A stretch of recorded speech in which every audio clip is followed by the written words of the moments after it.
This is Rough Drafts Welcome. The podcast where you can mess up, and we can too. I'm Sachiko. And I'm Erin. And together with the editors at Salt and Sage Books, we're changing the face of storytelling, one rough draft at a time. We're glad you're here. Let's get started. Hello, everybody, and welcome to this episode of Rough Drafts Welcome. We are so excited to have you here with us today. Hello, Sachiko. Hi, Erin. How are you? I'm doing okay. How are you doing? Also okay.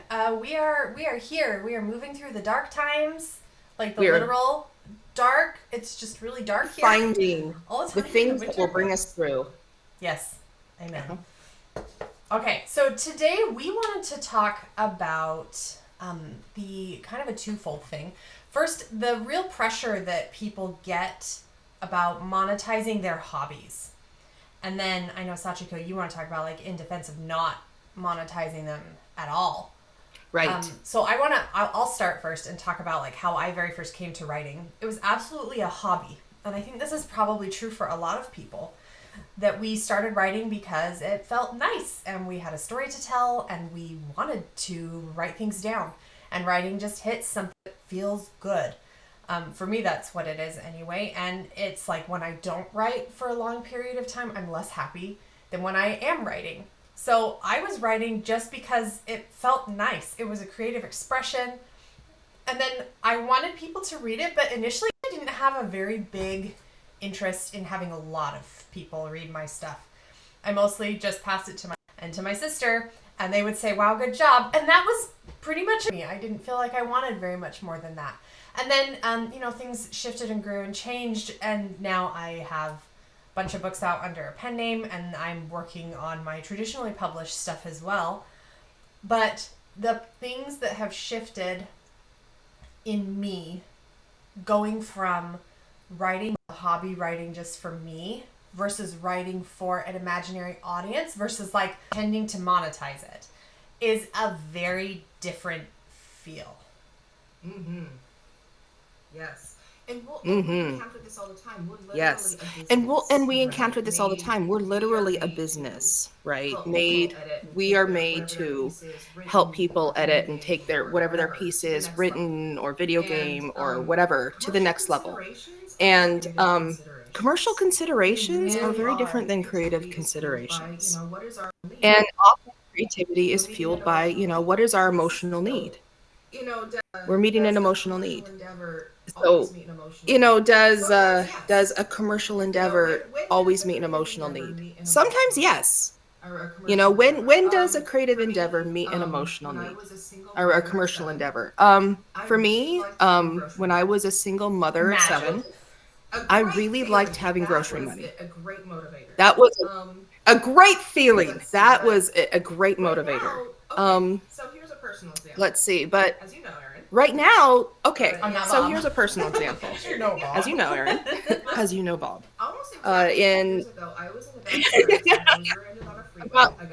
Almost exactly 2 years ago, I was in a bad car accident. I was rear-ended on a freeway. I got a TBI. The recovery process has been long. And one of the things, parents out there, people who know little kids, you know how little kids need to read the same book over and over and over again? And they say developmentally, like neurologically speaking, it's because the brain is deriving something from it. Not just comfort in this, it's predictable, it's routine, but there is something that the brain is learning from it. And I found that as my brain was recovering, I wasn't able to read, which has been sort of devastating to my identity as somebody who reads and writes for a living, but I was able to quilt. So I started quilting. I started spending a lot of time on quilting. I spent money on quilt supplies, which, the wisdom can be debated, but it was the only thing that felt good. It was the only thing that was making my brain move forward, right? So to the point that this is very vulnerable for me to confess. This is embarrassing, guys. I went to Eastern Idaho to visit my in-laws several months ago. And I needed a special kind of needle, an applique needle, because I was doing some hand quilting. And so I was looking for quilt shops in eastern Idaho, and I found some online. I looked over their inventory, and I had the stunning realization that my personal stash alone, that I could go move to eastern I Idaho suddenly and I want would this have for you as the like an biggest quilt alternate shop in town. timeline. Oh, right? That's how much. So it seems obvious. A lot of people have said, "Hey, why don't Oh, you right? start quilting for money?" So it seems obvious. A Quilts lot are of people have said, gorgeous. "Hey, why They don't really are you so start beautiful, quilting and for you are money? so Why don't you talented at them, shift and your..." I mean, I know very little about Thank you. quilting, other than like we would set up the giant frame in my grandma's house when I was a kid, and like I would help poke the needle up, and we would tie stuff off. Like that's how much I understand about quilting, which is not a lot. But you're so fast. Like you're so fast. I can get it done in a week. I love making quilts. I love making a lot of them. I love making I am. variety. I can get it There's done a in a lot I week. could I say really about love, what I quilting love has making taught me about quilts. I love writing. making a lot of them. I love making a variety.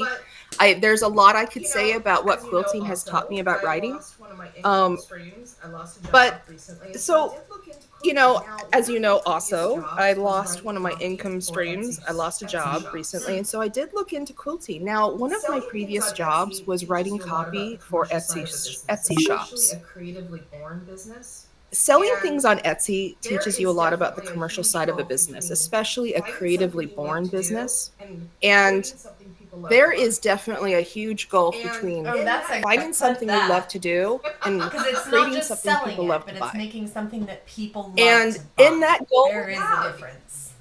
If somebody out there is saying, "Hey, but Sachiko, I do want to sell something on Etsy. I want to sell." yeah. There are lots of things. So, I mean, if somebody out there is saying, "Hey, but Sachiko, I do want to sell something on Etsy. I want to sell..." There are lots of things people sell on Etsy, you guys. Quilts, if you want to make whatever. People are even selling services on Etsy. Like, if I wanted to go and be a copywriter for Etsy shops again, I could go You need to figure out your niche. Like, what's your on brand, Etsy. I what's could your create a aesthetic, storefront. So yes, what's it's your approach, possible. what is the But thing here's that what you are got to do. giving to people? You need to And figure out your niche. Like, that what's is your the brand? opposite What's of your what I've been trying to aesthetic? do with my You quilting. know, what's your approach? What is the thing that you are giving to people? And that is the opposite of what I've been trying to do with my quilting. With my quilting, with each quilt, I go in and go, what can I do that would be a celebration of rainbow colors against black? What would be a great way to sort of get the feel of when my kids did 4-H at the county fair? What would be, what is a way for me to take the emotion of one of my kids moving out and all that conflict and what it felt like on that rainy day and putting it into a quilt? That's very, very hard to sell in an Etsy shop. People are just going to be like, it's brown and blue. That seems a little boring. The people who want brown and blue are going to be a little put off by my super bright rainbow spectrum quilts. So I did look into it, and I could do it, but it wouldn't keep providing the same creative benefits that my brain is apparently really, really hungry for as it continues to heal from that long concussion I've had. So you can do it. Like, what are some ways we could monetize something creatively and in a safe and like safe, legal, and rare, but how can we do it so that you could protect your own creativity? Outlet. And I think I've seen people do it in such a way where they write, they'll do like, I'm thinking specifically of indie publication here. Traditional publication is another beast entirely, and we can talk about that in a minute. But in indie, where you have a market that is there, and especially if you have a quick turnaround time with your writing, I know lots of writers who make a decent amount of money, a lot of money, on writing to market. Now, again, this is not advice for the traditional publication spirit. That is a completely different beast. Yes. But when we're talking about indie, I found people, so I mean, just to nutshell the advice, you find a genre that you really love, you find tropes that are very popular, and hopefully those two things intersect with an audience that is buying, and you just write. And so you are writing within a genre, you're using certain tropes. For me, where I think the emotional part can still come into that, where you are building something that is commercially viable, and you know it is commercially viable, is you have some sort of emotional conflict that resonates with you on a creative level. That's where I've seen authors do it in a way that feels really good to them, or if they're really invested in one specific character. But it's very much like the about the way that my kids play when they get like the Legos out. One of my children is very specific in the way that they like to play. They have a plot in their brain and they know what they want to have happen, to the point where they will feed my other child lines. Okay, now say this. Okay, now say that, right? And I've watched my other child be pretty willing to play like that, but then will insert their own little things into it. And I feel like that's a similar vibe of what you do. You just say, I know that this package will sell. Right. But I'm going to get my emotional satisfaction through this subplot, or through this one character, or through this emotional conflict that they're dealing with. Or some of them like really love making prose beautiful, and so they get that creative satisfaction out of making the prose really pretty, or whatever it happens to be. Yeah, I mean, in concrete terms, when I was looking at quilting, what I would need to do is, what is Target doing right now? Find a really popular. Yeah, I mean, in those 3 palettes. Concrete terms, when I was looking at quilting, what I would need to do is, what is Target doing right now? Find a really popular paint palette, find 3 of them, and make quilts in those 3 palettes, right? That's what people want. That's what people are buying. Essentially, in order to write to market, or quilt to market, or sell to market, you figure out what is selling, and then you turn yourself into a small factory and you do it. And it, I could add signature block styles. I could, I could take pleasure in being able to say I'm a professional quilter, or if I were writing to market with Kindle, I'm a professional author. That's a beautiful thing. But I'm not sure it's what a lot of people are envisioning when they're thinking about making a living off of writing. I think a lot of people are thinking they can have a lot of creative freewheeling and self-discovery while still getting paid. And that is a very elusive, mythical beast. But it's only a handful. And I mean, that's, as people who we go through so many books in a year.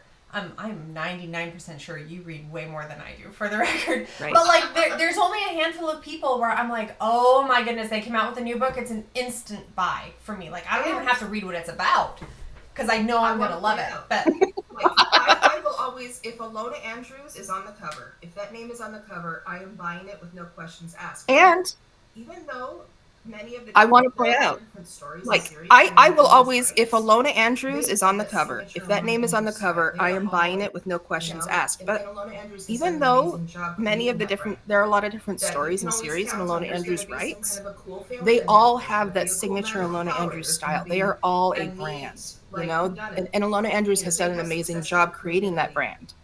That you can always count on. There's going to be some kind of a cool family dynamic. There's going to be a cool magical power. There's going to be a neat, like, whodunit. They have successfully created a brand that they carry through all of their work. So, this is something that we cannot ever. What am I trying to say? I think I'm trying to say that being creative is amazing and absolutely worthwhile for our own personal benefits and for the benefit of people around us. But anytime we think about selling to other people, we need to figure out what it is that we are selling. I know a lot of authors who pursue and that may not be the same thing as what benefits us. And that's okay, because our own self-benefit is so important. Series. And then the thing that they want to write, the story that has been on their mind for a long time, then they write that one. Because they have stories that are doing well financially for them. So it depends so much on what your goals are. I feel, if I'm totally honest, like, my inner child feels very offended that I cannot just write what I want and have people be like, oh, what a genius, incredible thing that you've made. Like, I want that. I think we all want that to a certain level, that we crave that sense of, like, acknowledgement. And especially when writing or quilting, where something feels very emotionally important to you as the creator, it's difficult to then say, oh, look at this thing, and then have it be crickets. So or to be, or to have to reduce it to its most saleable parts. Who would like this? I need to acknowledge that some people won't. That's a hard thing, which or to be, or to have to reduce it to its most saleable parts. It's hard to Who write would so like this? I need brilliantly to and acknowledge that never some ever people have to won't. be a Yeah, business that's person about that's it. a hard thing, It which never happens. And if you honestly we see all need to do people who anyway. it If we're feels going to be like doing that's happening marketing to, work, they're there is probably doing no a shortcut lot through behind it. the scenes It's that hard to you just write don't so know about. brilliantly that you I never was ever listening have to to a podcast be a of business some person about creatives what who you I do. really admire, and she was saying It that never they happens. spend about $6,000 a month on their social media just Mm-hmm. to get the word out. And I was like, whoa, like that. Whoa. Because I was under the impression, foolishly, I hadn't thought too hard about it. But when she said that, I realized that I had assumed that this success that she had achieved was simply because, like, she was just really good. And, like, just the right person interacted with the stuff that she makes, and bing, bang, boom, suddenly everybody knew about it, like a viral moment or whatever. I had no idea that it took that much money, honestly, and therefore effort and time to put out the stuff that she does.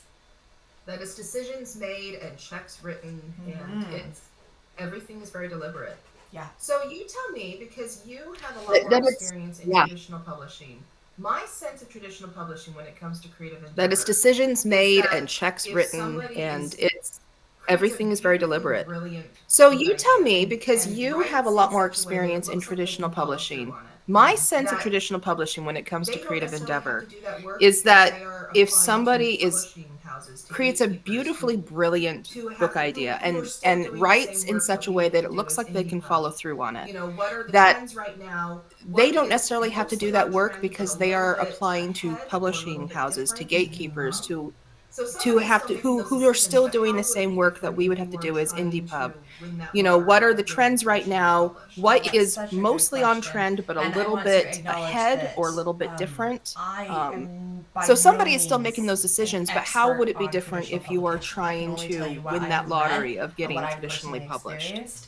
I feel like traditional publication, in my mind, has a lot more room for you to, like, quote unquote, write the book of your heart.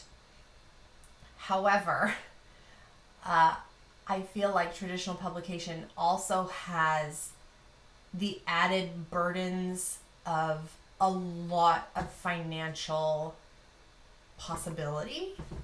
Like, for example, one of the stories that right now for me, a lot of the feedback that we keep getting is, we recently did a book in, like, the last 5 years that had one similar element as this story that I've written, and it didn't sell very well, so we're gonna pass. So things like that, where it can be just one element included, that can be the reason why a sales team is like, oh no, we tried that and it didn't work, and we tried it recently and it didn't work. And recent in traditional publication, they have a much longer recent, just because of the whole process that it takes to get a book out. It's a long process between when your book is purchased by an editor and when your book is actually on the shelves. Indie, 5 or something? I've heard, anywhere from 2 to 5 years. Like, it can be, depending on how many revisions you want to do. And then, honestly, publishing is still really trying to catch up from COVID and everything that happened with that, where just the shipping 5 years or logistics something of it, where ships were stuck in port with no one to, with nobody to unpack them, full of paper, full of hardbacks, full of, like, there was nothing we could do. And so they're still, from what I understand, really recovering from that backlog. The paper. And anyway, publishing is such a, we could talk all about publishing, traditional publishing drama. We could really dive in. But they have such a long turnaround time that their version of recent is very different than the indies world of recent. So, like, the ability to hit to traditional publication, I feel like, is a lot slower. Not necessarily lower. I know several authors, you know them too, actually. They're personal friends of mine, who have written a variety of different, like, genres and, like, age ranges. And they've been able to, like, move in and out of all of those different spaces. But without fail, every single one of those authors has also had at least one similar thing that they have built their name on. So, like, for one, it was a YA trilogy. For one, it was 3 middle grade books. For one, it was, I think it was like 4 different picture books. But, like, it's a variety of different things where in the traditionally published world, you have to make your name in a more... Ooh, I cannot think of what I'm... Genre-specific way? Yeah, like, it has to be... Like, there's just not as much... It's not like you can just slap a new pen name on it. Right. Is what I'm saying. And I mean, you could, in traditional publishing, you can do that. You can have a variety of pen names. But in indie, I guess my primary point is that in indie, it feels a lot easier to my brain to be able to shift as you go. That in traditional publication... Okay, here's what I'm trying to say. Like you can in this is long-winded. I do... It's okay. I have something to add that buttresses your point. So it's, I feel like in indie, if you put a book out there, or not in indie, in traditional publication, if you put a book out there and it does not do well, there is then very little you can do to recover that. I do. It's okay. I have something to add that buttresses your point. And be like, and it could be that you wrote an incredible book. It could be that the marketing was just off. Like, there are so many factors. It could very well not be your quote unquote fault, right? That the book didn't sell well. Yes. But with indie, it's so weird to be like, here's a thing I wrote. Is it selling? Is it selling? Nope. Okay. Shifting gears. All right. Is this selling? Nope. Okay. Shifting gears. Is this selling? Ooh, I just found something hot and wonderful and everyone's buying it. I'm going to put all of my eggs into this basket. It's a lot easier to like... iteration of this thing. It's a lot easier to experiment. Yes. When it comes to indie. Very creative. You know, I once asked Patricia Briggs, who's another urban fantasy author, which book it was that she started her career with, and she told me... And now I'm going to write the iteration of this thing. But she said that because she published the first very book creative. She wrote, you know, I once asked Patricia Briggs, who's another urban fantasy author, because once you launch which book it was that she started her career with, and she told me the title. I can't remember which one it was. You know, we all know but she said that because she published the first book that she wrote, it set her career back 5 years. Because once you launch into traditional pub, that is your brand. And so, you know, and that's hard for a new author. You know, we all know the statistics. We are on the end of NaNoWriMo, and we've all heard the statistics of how few people have ever written one novel, how few people have ever finished a single novel. And it's such an investment. It's hard not to, you know, this is a huge investment of time and creativity. It's your baby. You want to honor it by selling it, right? You want to honor it by continuing to invest in it. And the idea of, yes, you've written a book, you succeeded. It's a good book. It's even saleable. Somebody wants to buy it. I mean, I have to say, don't sell it yet. Keep writing. That's hard. You know, who wants to keep, well, I guess I'll just keep writing and putting things off, especially because that comes uncomfortably close to a certain kind of perfectionism, procrastination that we definitely don't recommend for personal reasons. Have just been a lot of waiting. I have to say, when it comes to creativity, it's really wonderful to be able to have the freedom in indie pub. That I feel like are we biased towards indie pub? I think that maybe we're sort of showing a bias. Experiences in the same amount of time. Yes, to be clear, there are wonderful people in traditional pub. Oh yeah, there are wonderful people working very hard and publishing wonderful authors. You know, we've all read wonderful books from trad pub. Indie pub just has a lot of room for people to get in there and flow. Yeah, and so if creativity. Yes, to be clear, there are wonderful people in traditional pub. There are wonderful people working very hard and publishing wonderful authors. You know, we've all read wonderful books from trad pub. Indie pub just has a lot of room for people to get in there and flow.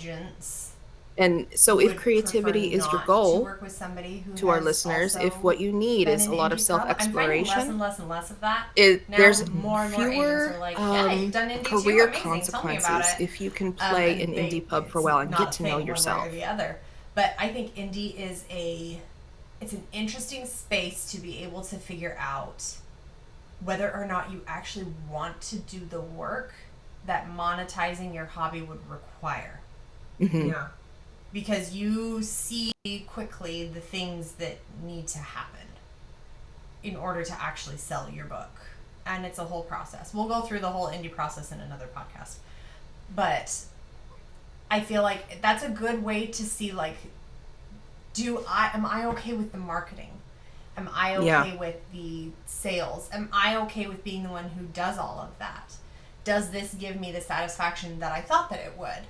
I think it's a good place to, like, kind of play with it and to see, do I actually want my books to be out there making money or potentially making money? Or am I okay with it, or do I even prefer to have it be, this is something I do for me, and this is something that I love?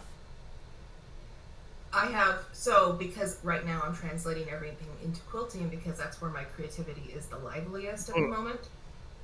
When I looked into monetizing quilting, I talked to other people who run quilt shops, and they mentioned, I'm getting to a good question. Here's a good personal question. You're fine. Knowing what motivates you. Because right now I'm translating everything into quilting because that's where my creativity is the liveliest at the moment. When I looked into monetizing quilting, something that I talked to other people who run quilt shops, and they mentioned, I'm getting to a good question. Here's a good personal question. Knowing what motivates you in whatever creative endeavor it is, whether it's writing, quilting, wood burning, creating t-shirts, whatever. So I'm about to sound like a snob. I came up against this. I had to acquire this bit of self-knowledge when I looked at what was selling. And what is selling is if you make a very limited design of quilts in trendy colors.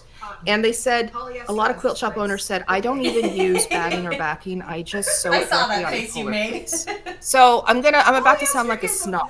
I'm about to sound like a snob because I have grown up with a lot of traditional quilting. I'm a textile snob. I'm a textile nerd. I love the different battings and what they offer. Wool, bamboo, silk, cotton. Polyester has its place. Okay. And we should make it accessible both in terms of people doing it and people. Polyester is a great durable bat. If you're going to make a quilt that's going to be washed over and over again, if you want to give something to a kid, make it with polyester batting. It's great. It's really inexpensive. And quilting really should be financially accessible for everybody. This is a folk art. It's a folk way. We should make it accessible both in terms of people doing it and people being able to use it, which I think is true for writing too. Stories should be accessible. They're part of our shared human heritage. So I had to ask myself how I felt about making a very limited kind of quilt with a polar fleece backing instead of a quilt that I consider a real quilt, which I think, as an author, it's like, do I want to do something that other people who have read a lot are going to recognize as, wow, that was amazing writing, or something that a lot of people will buy? Like, do I feel like I'm not getting to exhibit my skills? Am I not connecting with other people? Because it's the audience. The truth is that often when we're selling things, we're selling it to people who are not also making it. That's why they're buying from us. And he was saying those skills aren't hard technically. They are, at least not at the level that he's at. They would be hard for me. Not incredibly difficult to do. And to keep himself from getting really bored with these shows, he has to give himself something else to do in the thing. So then the remaining 10% is stuff that is really technically difficult that he has to practice a lot.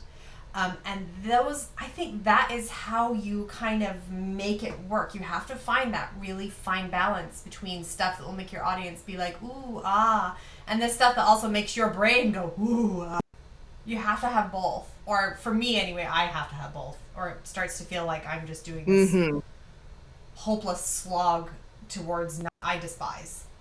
Yes, because it feels like so many of the things that I do. I mean, you and I, we both had a substantial experience with a lot of, paid labor is great and a step up from a lot of the invisible labor that we have both done a lot of in our lives. Yeah.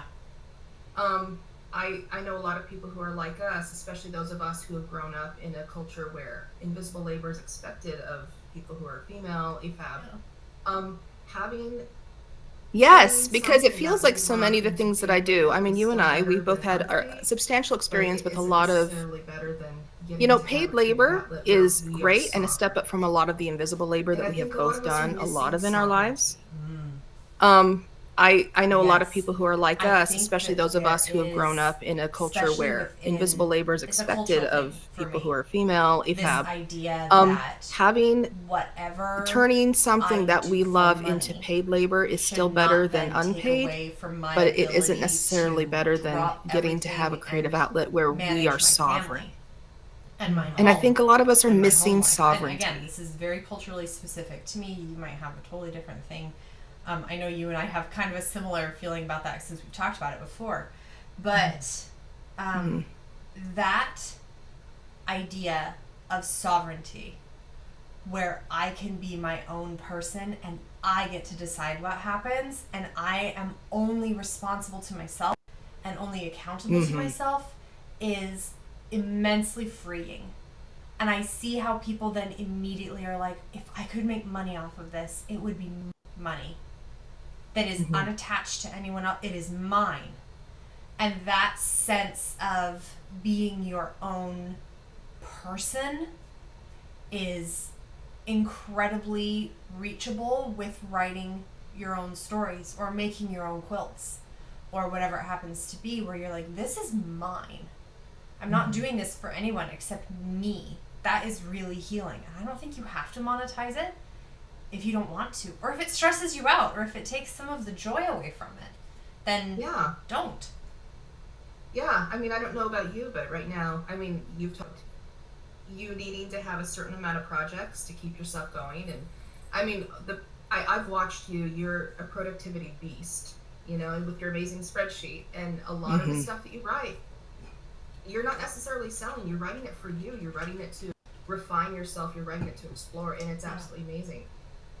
For me, selling my quilts right now is not going to happen because that's I mean, I don't know about you, but right now, I mean, you've talked about you needing to have a certain amount of projects to keep yourself going, and I mean, I've watched you. You're a productivity beast, you know, with your amazing spreadsheet and a lot of the stuff that you write. You're not necessarily selling. You're writing it for you. You're writing it to refine yourself. You're writing it to explore, and it's absolutely amazing. For me, selling my quilts right now is not going to happen because that is the only place in which I feel totally sovereign with my creativity. So many people So, for those of you out there considering turning a creative endeavor into a business, where else are you sovereign? Where else are you able to take risks and exercise that part of your brain that we can't afford to exercise when we have financial obligations? About 2 years in, the person is like, I am exhausted. This used to be so fun for me, and I could be creative, and I could try all these different patterns, and I could try these different styles, and now I can't because I have people who want to buy my thing, and like I feel like I am losing my mind, and they end up shutting down the business. Or like, and when your nervous system is that friable, when it feels like the thing that used to give you peace and comfort and that sense of existence, when that becomes a source of stress, that really, I mean, that'll burn you out so quickly. And it's dangerous to do that. I really do think that is a dangerous proposition, to take the one thing that someone had, if you only have the one thing, you need more than one. You need more than one. It can't just be like, oh, this is the thing I love and I'm so lucky I get to make money doing it. You need something else that you also love. Because running a business is hard. Even if you love what you're doing, running a business is hard. Yeah. Running a household is hard. Going to work every day can be really hard. It's, did you read Burnout by the Noguchi sisters? Funny enough, I have it, and I made it. You sent me a copy of it, actually. I have it. I feel like I read like the first 3 or 4 chapters. I have it right there. And then I was too tired. I was like, nonfiction is hurting my brain because I was so burnt out at the time. Absolutely. Yep. Running a household is hard. Going to work every day can be really hard. It's did you read Burnout by the Noguchi sisters? And psychological reasons, neurological reasons. To keep something that is a source of joy, you need to engage your parasympathetic nervous system. You need something that flow state. You need something that keeps you calm, something to look forward to, something that you can absolutely. I think they would be the first to understand. Anxiety that so in the book, it talks about the toll it takes on us mentally and emotionally to be burnt out. You and I have both been burnt out before, we know. There are just really good medical reasons and psychological reasons, neurological reasons to keep something that is a source of joy. You need to engage your parasympathetic nervous system. You need something that puts you into flow state. You need something that keeps you calm, that you can look forward to, something that you can focus on to distract you from the anxiety that ratchets up our heart rate and our cortisol levels. You need that. And turning the one source of joy into another source of cortisol, in the end, if the goal was to make money, we will reduce our ability to earn. We understand, like, there are times when, like, because we won't be able to bring ourselves to do anything. Yeah, you have to eat. It doesn't matter what the grocery store thinks. It doesn't matter what the electrical company thinks. I mean, they just want your money. Yeah. So, do what you gotta. Yeah. We're 100% behind you in whatever it is you need to do to get by. Yeah. It's right. When you have the choice. When you have the choice. When you have the choice. Yes. If you do need to monetize something, please find a backup joy. Make sure that you are still taking for joy. Find a way to where it doesn't matter what the grocery store thinks. It doesn't matter what the electrical company thinks. I mean, they just want your money. So, do what you gotta. We'll work 100% behind you in whatever it is you need to do to get by. I don't want to do whatever it was that we were doing. It's like this thing that it's unfortunate. Now has become such a burden. When you have the choice, and if you do need to monetize something, please find a backup joy. Yep. Make sure that you are still taking for joy. Find a way to have that joy in the middle of the commercial need. I like that. Okay, well, I think we are going to wrap up now. That was a good conversation. I feel like I want to talk more about it, but that's also how I feel at the end of every single one of these podcasts. So, okay. Thank you all so much for listening, and we will see you next time. Bye, beloveds. Right. Yep. Find something that you can happily fail at repeatedly.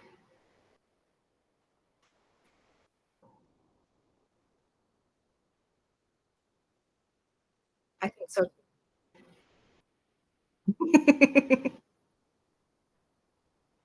Same here. Bye, beloveds.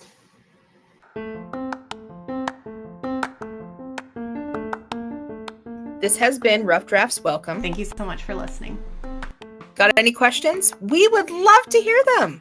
Got a complaint? We'll hear it too. Yep. Leave us a 5-star review.